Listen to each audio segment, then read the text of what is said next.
Novel Stream presents Thrawn Janet by Robert Louis Stevenson. The Reverend Murdoch Soulis was long minister of the moorland parish of Balweary, in the Vale of Dool. A severe, bleak-faced old man, dreadful to his hearers, he dwelt in the last years of his life, without relative or servant or any human company, in the small and lonely manse under the hanging shaw. In spite of the iron composure of his features, his eye was wild, scared, and uncertain, and when he dwelt, in private admonitions, on the future of the impenitent, it seemed as if his eye pierced through the storms of time to the terrors of eternity. Many young persons, coming to prepare themselves against the season of the Holy Communion, were dreadfully affected by his talk. He had a sermon on 1 Peter, v. and 8th, the devil as a roaring lion, on the Sunday after every 17th of August, and he was accustomed to surpass himself upon that text both by the appalling nature of the matter and the terror of his bearing in the pulpit. The children were frightened into fits, and the old looked more than usually oracular, and were, all that day, full of those hints that Hamlet deprecated. The manse itself, where it stood by the water of Dool among some thick trees, with the shaw overhanging it on the one side, and on the other many cold, moorish hilltops rising towards the sky, had begun, at a very early period of Mr. Soulis's ministry, to be avoided in the dusk hours by all who valued themselves upon their prudence. And guidmen sitting at the Clachan alehouse shook their heads together at the thought of passing late by that uncanny neighborhood. There was one spot, to be more particular, which was regarded with especial awe. The manse stood between the high road and the water of Dool, with a gable to each. Its back was towards the kirktown of Balweary, nearly half a mile away.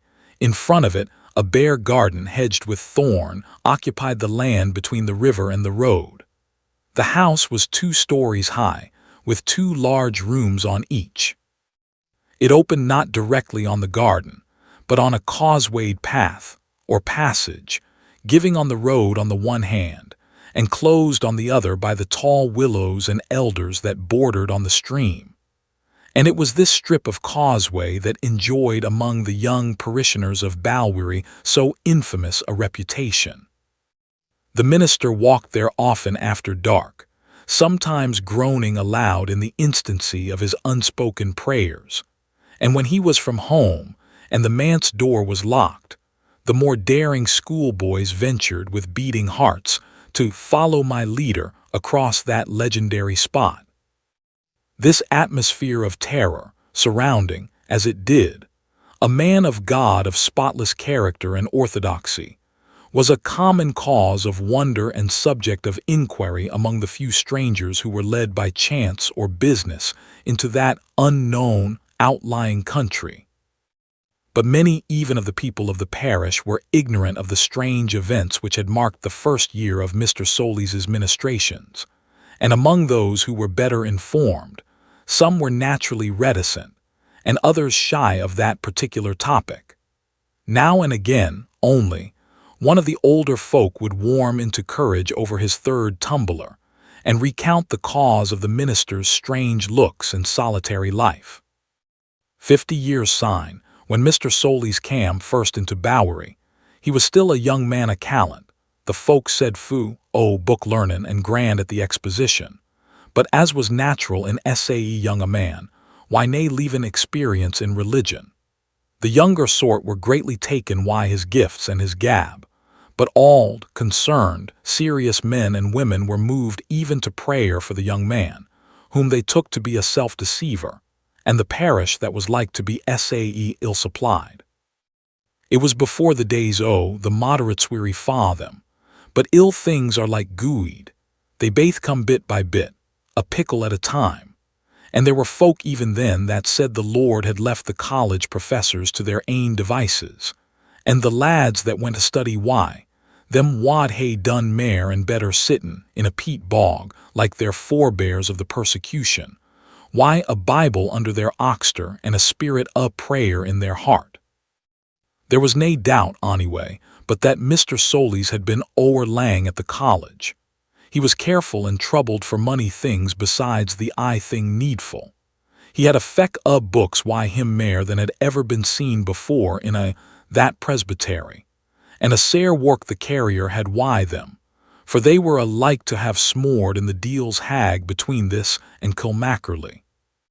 They were books o' divinity, to be sure, or so they ca'd them, but the serious were o' opinion there was little service for sae money, when the hail o' God's word would gang in the nook of a plaid. Then he wad sit half the day and half the nicht forby, which was scant decent tritin, nae less. And first, they were feared he wad read his sermons, and syne it proved he was written a book himsel, which was surely no fittin' for ane of his years and sma experience. Anyway, it behoved him to get an all-decent wife to keep the manse for him and see to his bit dinners, and he was recommended to an auld limmer Janet McClour.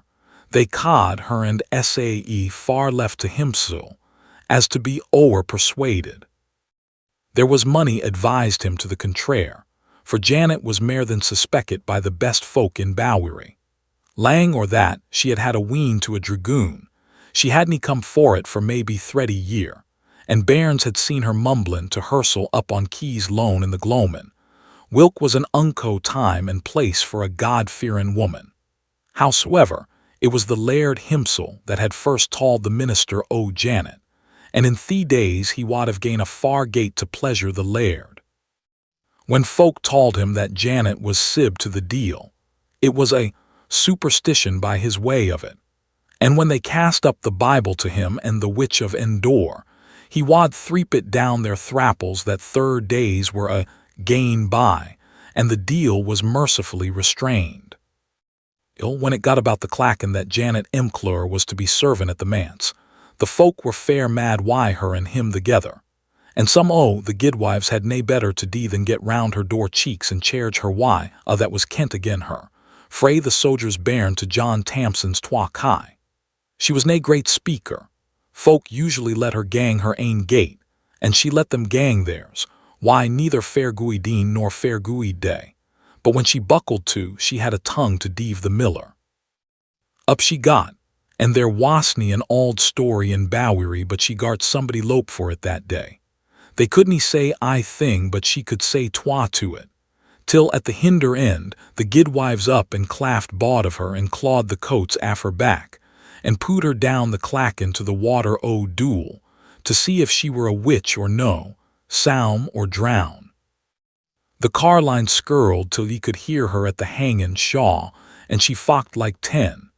There was money a guidwife bure the mark of her niece day and money a lang day after, and just in the headest o' the Collishangy, was sold come up for his sins but the new minister.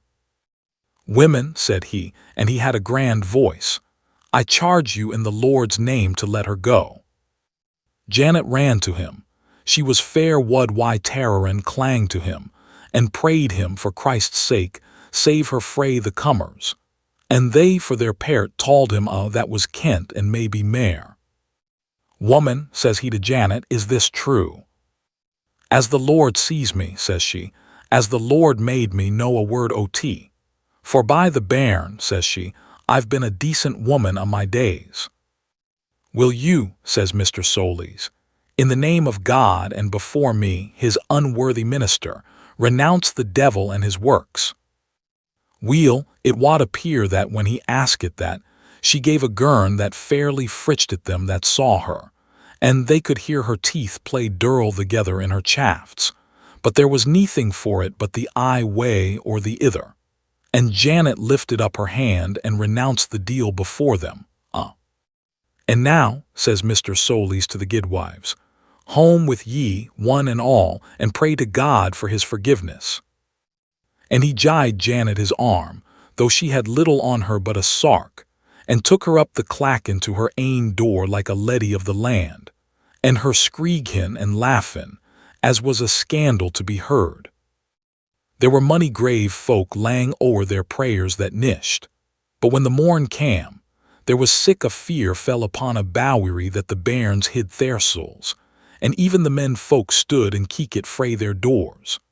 For there was Janet common down the clachan her or her likeness, nane could tell why her neck thrawn, and her hide on eye side, like a body that has been hanged, and a girn on her face like an unstreakit corp.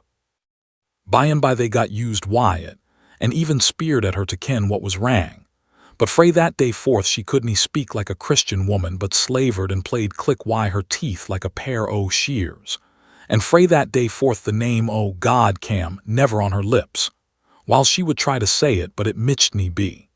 Them that kenned best said least, but they never jied that thing the name o' Janet McClour, for the auld Janet by their way o' tea was in muckle hell that day. But the minister was neither to haud nor to bind. He preached about neathing but the folks' cruelty that had gi'en her a stroke of the palsy. He skelped the bairns that meddled her, and he had her up to the manse that same nisht, and dwalled there a his lane why her under the hangin' shaw. Weel, time gied by, and the idler sort commenced to think mair lickly o' that black business. The minister was weel thocht o'. He was aye late at the writing, folk wad see his cannel doon by the dual water after twal at e'en, and he seemed pleased why himsel and upsittin as at first, though a body could see that he was dwining. As for Janet, she cam and she gied. If she didn't speak muckle afore, it was reason she should speak less then. She meddled nebody, but she was an eldritch thing to see, a nane wad hae mistrusted why her for Balweary glebe. About the end o' July there cam a spell o' weather the like o' tea never was in that countryside. It was lone and het and heartless. The herds couldn't win up the Black Hill, the bairns were ower weariet to play, and yet it was gousty too, why claps a het one that rumbled in the glens and bits o' showers that slocken neathing. We aye thocht it but to thunner on the morn, but the morn cam, and the morn's morning, and it was aye the same uncanny weather, sair on folks and bestial. Of that were the war, nane suffered like Mr. Soulis. He could neither sleep nor eat, he told his elders. And when he wasn't written at his weary book, he wad be stravagwin o'er the countryside like a man possessed, when a body else was blithe to keep caller ben the house. Abune hangin' shaw in the bield o' the Black Hill, there's a bit enclosed grund why an iron yet, and it seems in the auld days that was the kirkyard o' Balweary, and consecrated by the papists before the blessed licht shone upon the kingdom. It was a great house o' Mr. Soulis's, anyway. There he would sit and consider his sermons, and indeed it's a bealdy bit. Weel as he cam o'er the wast end o' the Black Hill I day, he saw first twa and syne fower, and syne seven Corby craws fleein' round and round abune the auld kirkyard. They flew leg and heavy and squawked to ither as they gied, and it was clear to Mr. Soulis that something had put them frae their ordinar. He wasn't easy flayed and gied strocked up to the was, and what sulled he find there but a man, or the appearance of a man, sittin' in the inside upon a grave. He was of a great stature and black as hell, and his een were singular to see. Mr. Soulis had heard tell a black men money's the time, but there was something unco about this black man that daunted him. Het as he was, he took a kind o' called grew in the marrow o' his banes, but up he spak for a that, and says he, "My friend, are you a stranger in this place?" The black man answered never a word. He got upon his feet, and begued to hurtle to the wall on the far side, but he aye looked at the minister, and the minister stood and looked back, till in a minute the black man was o'er the wa and rinnin' for the bield o' the trees. Mr. Soulis, he hardly kenned why, ran after him, but he was sair forgeskit why his walk in the het, unhalesome weather, and rin as he lickit, he got nae mair than a glisk o' the black man amming the birks, till he won down to the foot o' the hillside, and there he saw him ance mare, gone hap step and lope, o'er dual water to the manse. Mr. Soulis wasn't weel pleased that this fearsome gangrel sold Mac, sae free why Balweary manse, And he ran the harder and wet shoon o'er the burn and up the walk, but the deal a black man was there to see. He stepped out upon the road, but there was nobody there. He gied o'er the garden, but nae black man. At the hinder end, and a bit feared as was but natural, he lifted the hasp and into the manse. And there was Janet McClour before his een, why her Thrawn Craig, and nane sae pleased to see him. And he minded sinsyne, when first he set his een upon her, he had the same called and daidly grew. Janet, says he, have you seen a black man? A black man, quo she, save us ye're no wise minister, there's nae black man in a Balweary. But she didn't speak plain, ye maun understand, but yammered like a powny why the bit in its moo. Weel, says he, Janet, if there was nae black man, I have spoken with the accuser of the brethren. And he sat down like ane why of fever, and his teeth chittered in his hide. Hoots, says she, think shame to yoursel, minister, and jide him a drap brandy that she keeped I by her. Sign Mr. Soulis gied into his study amang o' his books. It's a lang leg merk chalmer perishin called in winter, and no very dry even in the tap o' the simmer, for the manse stands near the burn. Sae down he sat, and thocht of a that had come and gained since he was in Balweary and his hame, and the days when he was a bairn and ran daffin on the braes, and that black man I ran in his hide like the o'ercome of a sang. The mair he thocht o' the black man. He tried the prayer, and the words wouldn't come to him, and he tried, they say, to write at his book, but he could nae mak nae mair o' that. There was whiles he thocht the black man was at his oxter, and the swat stood upon him called as well water, and there was other whiles when he cam to himsel like a christened bairn and minded neething. The upshot was that he gied to the window and stood glorin' at dual water. The trees are unco thick, and the water lies deep and black under the manse, and there was Janet washin' the claes why her coat's kilted. She had her back to the minister, and he, for his part, hardly kenned what he was lookin' at. Syne she turned round and shawed her face. Mr. Soulis had the same called grew as twice that day afore, and it was borne in upon him what folk said, that Janet was daid lang syne, and this was a bogle in her clay-called flesh. He drew back a pickle and he scanned her narrowly. She was trampin' in the claes, croonin' to hersel. And Gude guide us, but it was a fearsome face. While she sang louder, but there was nae man born o' woman that could tell the words o' her sang. And whiles she looked side lang down, but there was neething there for her to look at.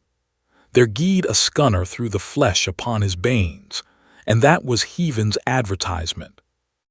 But Mr. Soulis just blamed himsel, he said, to think sae ill of a pure, all-afflicted wife that hadn't a friend for by himsel. And he put up a bit prayer for him and her, and drank a little caller water, for his heart rose again the meetan gied up to his naked bed in the gloaming. That was a nisht that has never been forgotten in Balweary, the nisht o' the 17th of August, 1712. It had been het afore, as I hae said, but that nisht it was better than ever. The sun gied down amang unco-looking clouds. It fell as murk as the pit. No a star, no a breath o' one.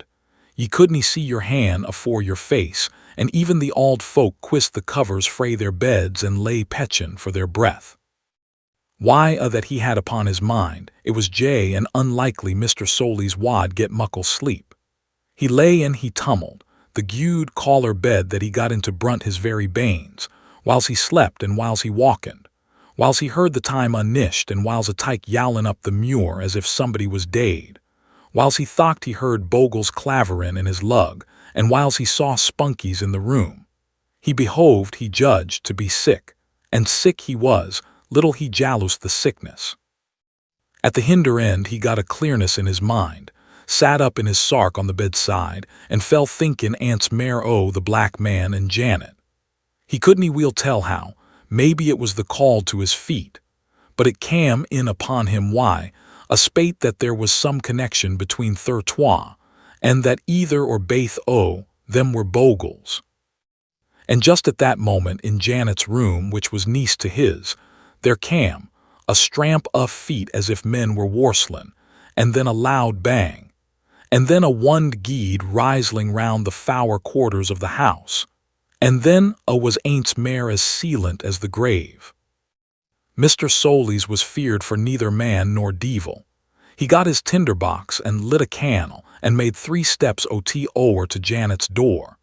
It was on the hasp, and he pushed it open and keeked baldly in. It was a big room as big as the minister's ain, and plenished grand, auld, solid gear, for he had neathing else. There was a fower-posted bed auld tapestry, and a braw cabinet of ache that was the minister's divinity books, and put there to be out the gate, and a ween duds Janet's lying here and there about the floor. But nae Janet could Mr. Soulis see, nor ony sign of a contention. In he geed, and there's few that wad have followed him and looked around and listened. But there was neathin' to be heard, neither inside the manse nor in a Balweary parish, and neathin' to be seen but the muckle shadows turnin' round the canal. And then at aince, the minister's heart played dunt and stood stock still, and a called one blew amming the hairs o' his hide. Whatten a weary sicht was that for the pure man's een, for there was Janet hangin' frae a nail beside the auld ache cabinet.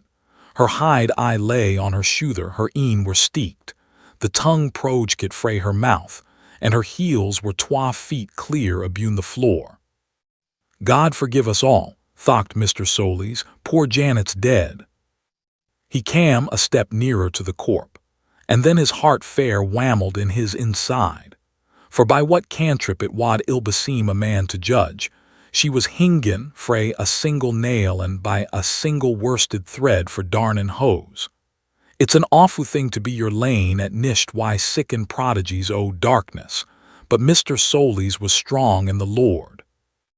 He turned and gied his ways oot o' that room and lockit the door ahint him, and step by step doon the stairs as heavy as lead, and set doon the candle on the table at the stairfoot. He couldn't pray, he couldn't think, he was dreepin' call swat, and neathing could he hear but the dunt-dunt-duntin' o' his ain heart. He micht maybe have stood there an hour or maybe 2, he minded sae little, when a sudden he heard a leg uncanny steer upstairs. A foot gied to and fro in the chamber where the corp was hingin'. Sign the door was open, though he minded weel that he had locked it, and sign there was a step upon the landin', and it seemed to him as if the corp was lookin' o'er the rail and down upon him where he stood.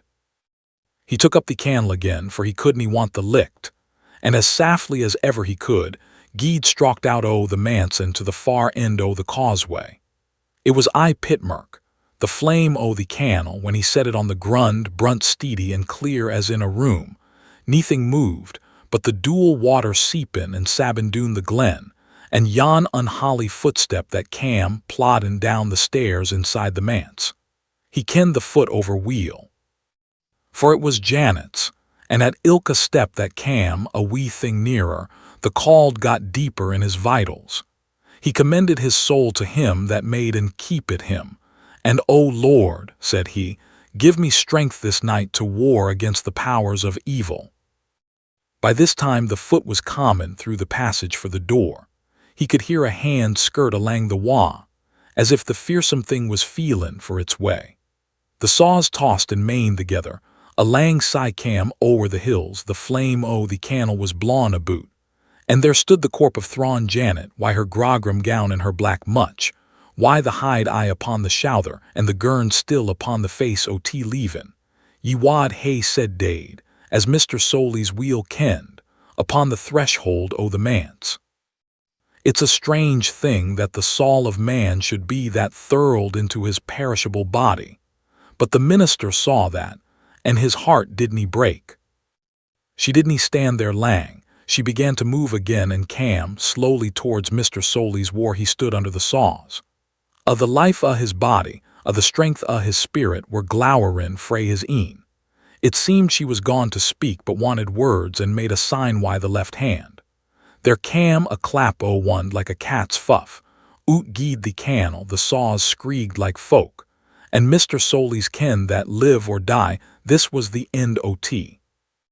Witch, beldame devil, he cried, I charge you by the power of God, begone if you be dead to the grave, if you be damned to hell. And at that moment the Lord's ain hand out the heathen struck the horror war it stood, the all-day desecrated corpo the witch-wife, sae lang keep it frae the grave and hursled round by deals, load up like a brunstane spunk and fell in ashes to the grund. The thunder followed, peal on dirling peal, the raring rain upon the back o' that, and Mr. Soulis loped through the garden hedge and ran, skellock upon skellock, for the clackin'. That same mornin', John Christie saw the black man pass the muckle cairn as it was chappin' 6. Before icht, he gied by the change house at Knockdoe, and no lang after, Sandy Llewellyn saw him gone linkin down the braes frae Kilmackerley. There's little doubt but it was him that dwalled sae lang in Janet's body, but he was awa at last, and since then the deal has never fashed us in Balweary. But it was a sair dispensation for the minister. Lang he lay raven in his bed, and frae that hour to this he was the man ye ken the day. Thank you for listening.